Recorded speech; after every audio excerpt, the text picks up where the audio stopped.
Doctor Manisha Sharma ji. Radhe Radhe महाराज। राधे राधे महाराज जी।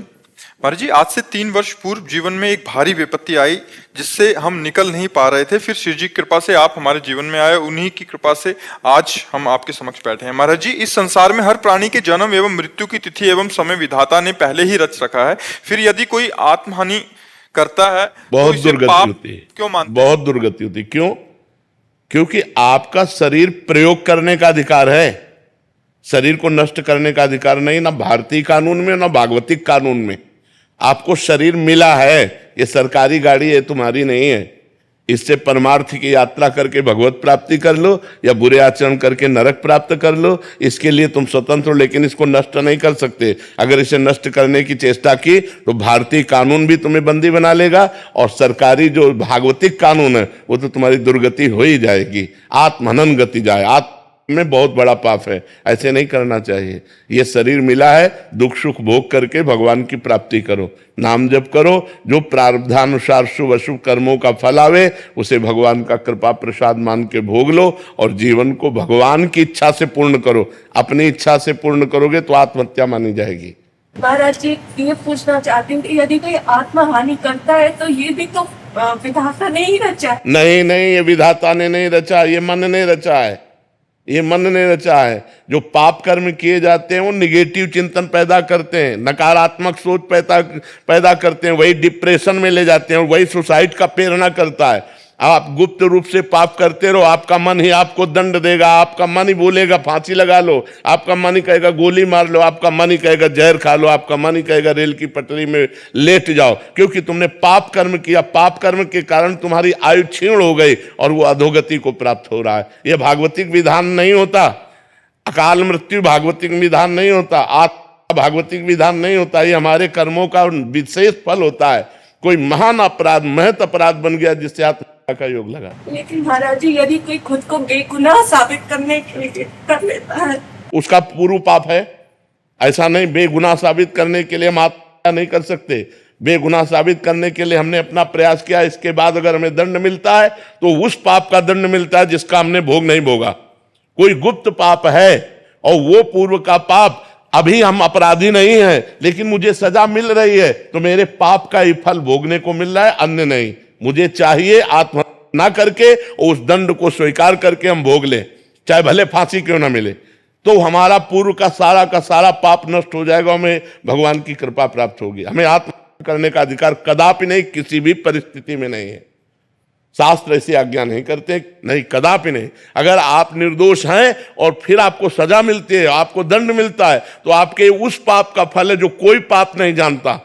आपने वो पाप किया और कोई जानता नहीं, उसकी कोई प्रायश्चित नहीं, उसकी कोई सजा नहीं, वो पाप आकर के आपको यहां निर्दोष स्थिति में दंड प्रदान कर रहा है। एक हम आपको कथा सुनाते हैं, प्रगट की है, उसे कथानक रूप में कहा गया। एक स्वर्णकार था, वो बहुत बेईमानी से सोने का काम करता था, मिलावट करके असली सोना रख लेना और नकली बना करके देना, ऐसा। और 2 राजकीय कर्मचारी आते थे उसके यहाँ, पुलिस वाले, वहीं रात्रि में सोते खाते पीते, गश्त लगाने वाले जो होते। धीरे धीरे मित्रता हुई और धीरे धीरे सारी पोल हो जान गए स्वर्णकार की, और सब पता चलने लगा कि इतनी संपत्ति इसके पास है।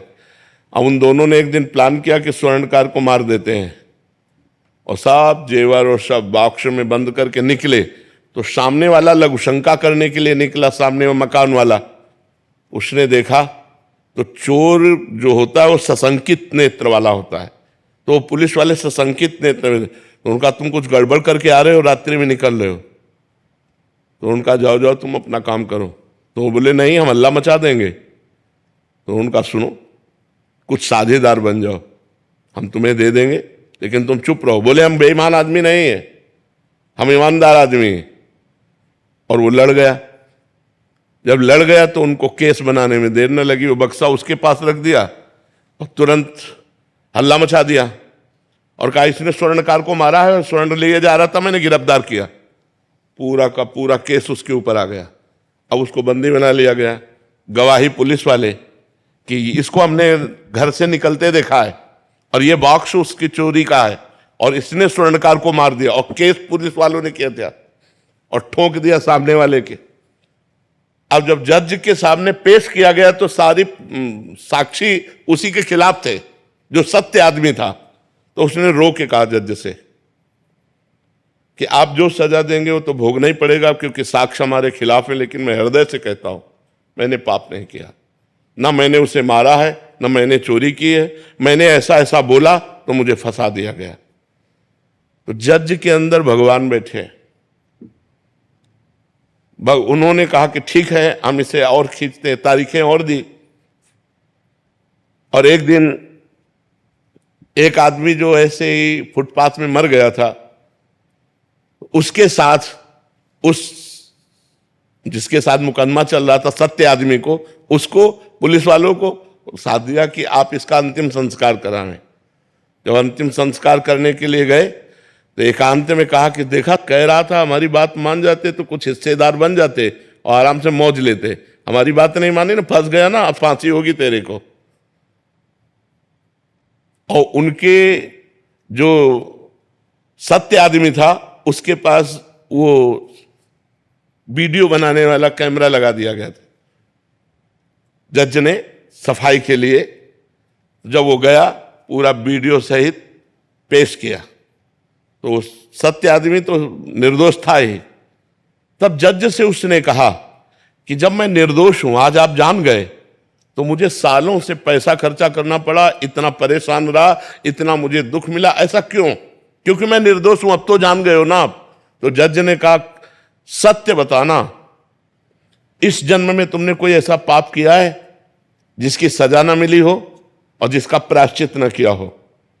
उसी का दंड आपको यहां निर्दोष होने पर प्राप्त हो रहा है, आप सत्य बताना। तो उसने अपनी घटना बताई। तो वो मृत्यु दंड इधर आकर के उसको फंसाकर इतना दंड दे रहा था। तो ये बात समझ लो कि जो पाप हम आप लोग भ्रूण हत्या करते हैं, गर्भ हत्या करते हैं, इसका प्रायश्चित करते हैं, और जब इनका परिणाम आता है तो बोले हम निर्दोष थे। जो आप पाप करोगे उसका दंड भोगना पड़ेगा, आज नहीं तो कल, और ऐसी जगह भोगना पड़ेगा जहां आपने पाप नहीं किया। हम मानते हैं 100% आप सत्य हो, लेकिन आपका पूर्व का वो गुप्त पाप आपकी ऐसी तैसी कर देगा। इसलिए डरो, पाप कर्मों से डरो। अगर हमसे कोई पाप कर्म नहीं होंगे तो हमारी कोई समस्या नहीं होगी। अवश्य में भोक्तव्यम कर्तम कर्म शुभाशुभम, शुभ और अशुभ कर्म अवश्य भोगने होते, चाहे कोई भी हो, चाहे संत महात्मा ही क्यों ना हो, बड़े बड़ों को भोगना पड़ता है। इसलिए कोई यहां भगवत विधान में छल कपट नहीं चल सकता। आज तुम निर्दोष हो, कसम खा के कह सकते हो, लेकिन कल का पाप तुम्हें आज फंसा रहा है, इसको कैसे बता सकते हो? तुम इसको कैसे जान सकते हो?